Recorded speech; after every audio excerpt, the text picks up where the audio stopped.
안녕하세요. 미국 주식으로 은퇴 준비하기입니다. 오늘은 엔터프라이즈 프로덕트 파트너즈라는 회사에 대해서 살펴보도록 하겠습니다. 우선 사이트에서 제공하는 가장 최근의 기업 연구 자료를 살펴보도록 하겠습니다. 한국어로 바꾸도록 할게요. 코리안으로 바꿔주고 엔터프라이즈 제품 파트너 미드스트림 회사죠. 기업의 유통은 계속 안전해 보이지만 미드스트림 역풍은 모니터링할 가치가 있습니다. 네, 현재 이 회사의 기업 배당 안정성 평가 점수는 65점으로 안전하다고 평가되었습니다. 2020년 10월 7일 확인되었군요. 그것을 구축하면 올 것입니다. 역시 영어를 한국어로 자동 변환하니까 문장이 좀 이상한데요. 그래도 최대한 잘 의역해서 읽어보도록 하겠습니다. 지난 10년 동안 일부 대기업이 파이프라인, 저장시설 및 기타 자산에 대한 연간 지출을 거의 3배로 늘리면서 중류산업의 만트라였습니다. 이게 무슨 말인지 어렵네요. 지난 10년 동안 일부 대기업들이 어떤 파이프라인이나 저장시설에 대해서 저장시설에 대한 지출을 3배로 늘렸다는 얘기죠. 지금 그래서 캐피탈 스펜딩에 대한 어떤 그래프를 보여주고 있고요. 네, 필요하신 분은 참고하면 될 것 같습니다. 보니까 EPD 외에도 MMP, 마젤란 등 이제 여러 다른 파이프라인 회사들이 보이는 것 같네요. 미국 에너지 인프라의 이러한 급속한 구축은 프래킹? 아마 이제 석유를 채취해내는 어떤 기술의 발전으로 인해 미국 에너지 생산의 붐에 대한 대응이었습니다. 그렇죠. 셰일가스라 그래서 이제 석유를 채굴하는 기술이 더 발전되고 그러면서 미국 에너지 생산이 크게 늘어나면서 이런 파이프라인이나 저장에 대한 지출이 커졌다고 하는 거겠죠. 수십 년간의 정체 또는 감소 후 국내 석유 및 가스 생산량이 급증했습니다. 여기서의 국내는 미국을 얘기하는 거고요. 그래서 미국의 오일 앤 가스 프로덕션 그래프가 있네요. 지금 가스와 오일을 보게 되면 2010년, 7년, 10년부터 또 2019년까지 오른쪽으로 쭉 상승하는 걸 볼 수 있고요. 미국 스트림 인프라는 일반적으로 수익을 얻는데 수년이 걸리며 국내 에너지 생산이 계속 강하다는 가정하에 바닥에 놓였습니다. 여기서의 국내는 계속 미국으로 생각하시면 됩니다. 그러나 코로나 바이러스는 적어도 단기적으로 그 연구를 뒤집었다는 얘기가 되겠네요. 코로나 때문에 가장 더 이상 주가 내려가지 않을 거라는 생각이 한 번 더 꺾였다는 게 되겠죠. 지금 적어도 단기적으로 주가가 한 번 더 바닥을 더 내려갔다는 거 얘기인 것 같고요. 정부가 규정한 폐쇄 및 여행 제한으로 인해 70년 만에 에너지 수요에 가장 큰 충격이 가해졌으며 이는 2009년 금융위기보다 7배나 더 감소했습니다. 금융위기 때보다 이번 코로나가 석유 사용량이 7배나 더 감소했군요. 정말 석유의 사용이 많이 줄었습니다. 특히 비행기가 거의 멈추다시피 하고 사람들이 밖으로도 잘 안 나가고 에너지 생산자들은 업스트림 석유 및 가스 투자를 2005년 이후 최저 수준으로 줄임으로써 오늘날의 저가 환경에 대응했습니다. 이 엔터프라이즈의 최신 예측에 따르면 미국의 석유 생산량이 정점에서 약 20% 감소했으며 천연가스 및 천연가스 액체 생산은 10%에 가깝게 감소했습니다. 고유가 시나리오에서 2019년 생산 수준으로서의 복귀는 적어도 몇 년 동안은 예상되지 않지만 가격이 현재 수준에서 크게 개선되지 않으면 최소한의 회복이 예상됩니다. 필요로 하신 분들은 이 그래프를 한번 보시고 참고하시면 좋을 것 같습니다. 미국 석유 생산량의 약 30에서 40%를 차지하는 이건 뭐죠? 퍼르미안 바신에서 내년 파이프라인 가동률은 부적절한 시기에 더 많은 용량이 시장에 출시됨에 따라 거의 50%에 육박할 것으로 예상합니다. 이는 2018년 약 96%의 활용률에서 감소한 수치입니다.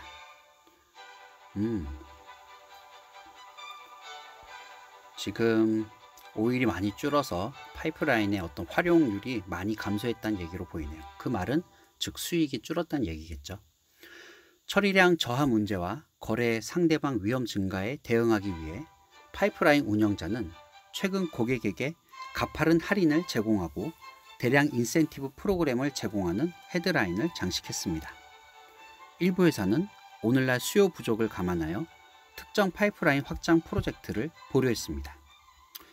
그쵸? 파이프라인 회사들은 이제 거래처에서 석유를 그냥 계속 안정적으로 받아서 그걸 운송하는 대가를 받는데, 석유를 생산을 해봐야 소비를 하지 못하고 있으니 생산량을 줄이게 되고, 거래처에서 이제 우리는 그 미드스트림이 파이프라인이 그렇게 필요하지 않다고 했을 때 이제 큰 할인도 제공해주고 이런 일들을 하고 있다고 하는 것 같네요. 저는 우리가 퍼르미안에 대해 덜 낙관적이라고 말하지 않습니다. 중기적으로는 필요하지 않으며 고객도 필요하지 않다고 말합니다. 그리고 장기적으로는 도대체 않은 사람? 이게 무슨 뜻일까요? 장기적으로는 도태될 것입니다. 뭐 이렇게 느껴지네요. 기업 공동 CEO 짐 티규 투자자 컨퍼런스에서 이런 말을 했다고 합니다. 이러한 역풍으로 인해 궁극적인 영향은 더 많이 계약이 갱신되고 약한 에너지 생산자들에게 신용 위험이 증가하고 석유 수요가 회복을 향한 울퉁불퉁한 길을 계속하면서 나타나기까지 시간이 걸릴 것입니다. 이 환경에서는 미드스트림 기업을 평가하기 어렵습니다. 생산 유역 노출, 계약 조건, 고객 품질, 백로그, 상품 및 자산 혼합의 차이는 기업 전반에 걸쳐 다양한 수준의 현금 흐름 영향을 초래합니다. 우리는 이러한 요인들이 어떻게 작용하는지 계속 지켜볼 것이지만, 오늘날 우리가 알고 있는 바에 따르면 이 엔터프라이즈라는 회사는 여전히 배당 안정성 평가 점수를 받을 자격이 있습니다. 그래도 아직 이 회사는 안정성 평가를 높게 받았다는 얘기가 되겠네요. 아까 60점 이상이었으니까 안전하다는 얘기죠. 마찬가지로 기업의 다양화는 몇 가지 보호 기능을 제공합니다. 이 사업은 거의 모든 미국 주요 셰일 분지와 연결되어 있으며 대부분의 투자 등급 고객 수백 명에게 서비스를 제공하며 다양한 상품과 접촉합니다. 이 회사가 그래 다행히도 미국의 주요 석유 석유 생산하는 곳과 파이프라인이 연결되어 있나 보네요. 원유 생산은 기업의 모든 사업에서 생산에 영향을 미치지만 원유에 대한 회사의 직접적인 노출은 이익의 25%만을 차지합니다. 천연가스 액체 천연가스죠. 순서를 좀 바꿔서 자동 번역이 됐네요. 사업의 50%를 차지하고 나머지는 건조가스와 석유화학 제품으로 나뉩니다. 다행이네요. 석유는 25%고 액체 천연가스가 사업의 50%면 굉장히 좋은 거죠. 왜냐하면 가스는 그래도 친환경으로, 특히 천연가스는 계속 사용이 될 것 같고, 차도 전기차 말고 수소차도 얘기가 나오고 있죠. NGL 같은, NGL이 Natural Gas Liquid인가요? 뭔가 약간 액화 천연가스 같은 경우에는 앞으로도 계속 사용할 가능성이 높기 때문에 이곳의 비중이 높은 이 회사 괜찮아 보이네요. 회사 수입의 거의 90%도 수수료 기반입니다. 이러한 수익의 약 25%만이 가스 수집 및 처리 및 석유화학과 같이 시장 변동에 가장 취약한 부피 위험이 있는 기업에서 발생합니다. 현재 비즈니스 트렌드는 지난 분기 이후로 안정된 상태를 유지했으며 유통에 대한 확실한 현금 흐름 커버리지를 계속 제공할 것입니다. 9월 초 투자자 컨퍼런스에서 엔터프라이즈는 NGL 거래량이 7월에 비해 비슷한 수준 또는 약간 더 높은 수준을 유지하고 있다고 말했습니다. 원유 파이프는 3월에 돌아온 곳의 약 80에서 85%에서 여전히 가동되고 있습니다. 이런 환경에서 엔터프라이즈는 2분기 운전 자본의 변경을 제외하고 18억 달러의 영업 흐름을 창출했습니다. 그래도 전년 대비에 비해서 10%밖에 감소를 안 했네요. 그래도 영업 현금 흐름을 창출이 잘 된 걸 봐선 배당이 안정성 평가 점수가 높게 나온 게 이해가 가네요. 연간 기준으로 엔터프라이즈의 영업 현금 흐름은 약 72억 달러가 될 것입니다. 기업의 유통 비용은 연간 39억 달러이며 자본 지출로 약 33억 달러를 사용할 수 있습니다. 자본 비용이 증가함에 따라 자본이나 부채를 발행하지 않고 자본 지출을 충당할 수 있는 것이 산업 전반에서 점점 더 중요해지고 있습니다. 다행스럽게도 이 엔터프라이즈 회사는 특히 지난달 여러 주요 확장 프로젝트를 취소한 후 이를 실현할 수 있는 좋은 위치에 있습니다. 기업의 유지 보수 자본은 연간 총 3억 달러이며 성장 자본 지출은 2020년 28억 달러에서 2021년 16억 달러로 예상됩니다. 그리고 2022년에는 9억 달러로 감소할 것으로 예상됩니다. 즉, 기업의 운영 현금 흐름이 절벽에서 떨어지지 않는 한 2분기 수준으로 이 회사는 배당금을 지불한 후 곧 연간 10억 달러 이상의 현금 흐름을 창출할 수 있는 경로를 갖게 되었습니다. 경영진은 EPD, 이 엔터프라이즈 회사를 얘기하는 거죠. EPD의 높은 현금 흐름 수익률을 감안할 때 단위 한매의 돈의 일부를 사용할 것을 고려할 것이며 분기별로 유통 성장을 평가할 것이라고 말했습니다. 좀 더 공격적인 다른 여기 동료라고 하는 거 봐서 아마 경쟁사일 수도 있겠죠. 좀 더 공격적인 다른 경쟁사들과는 달리, 왜냐하면 제가 미드스트림에 이제 또 다른 몇몇 ET라든지 경쟁사 얘기를 들었는데 굉장히 공격적으로 투자하는 미드스트림 파이프라인 기업이 있더라고요. 그런 것들은 좀 위험하다고 들었어요. 너무 공격적으로 투자했다가 부도가 나버릴 수도 있는. 엔터프라이즈의 대차 대조표는 유통의 안전을 위협하지 않는 것으로 보입니다. 회사의 낮은 레버리지는 안정적인 전망으로 기업에게 BBB 플러스 신용 등급을 계속해서 얻습니다. 지난 분기 레버리지는 회사의 계산에 따라 3.4배로 경영진의 목표 영역 3.5배보다 약간 낮았습니다. 미드스트림 산업이 직면한 역풍을 감안할 때 레버리지는 내년에 더 높아질 가능성이 있지만 엔터프라이즈의 신용 등급이나 자본 배분 계획을 위태롭게 할 만큼 위험한 수준에 도달할 것으론 예상하지 않습니다. 그러나 시장은 이 엔터프라이즈 회사를 포함해서 거의 모든 에너지 MLP를 계속 피하고 있습니다. MLP가 미드스트림 회사들이 주로 이 MLP 기업이라고 하죠. 이게 마스터 리미티드 파트너십인가요? 마스터 리미티드 파트너인가? 의 약자인데 MLP 기업이 수익률이 배당을 보게 되면 굉장히 높다고 나오는데 나중에 배당에서 세금을 좀 더 떼요. 그거를 참고하시면 될 것 같고요. 원래 보통 배당 세금은 15%를 떼잖아요. 근데 MLP 기업들이 주는 배당은 세금을 30 몇 %가 떼는 걸로 알고 있어요. 조금 기존에 떼는 거에 2배 이상 좀 뗀다고 생각하시면 되고요. 그래도 워낙에 배당률이 높아서 세금을 좀 더 떼더라도 그냥 높은 배당을 받는다고 생각하면 될 것 같습니다.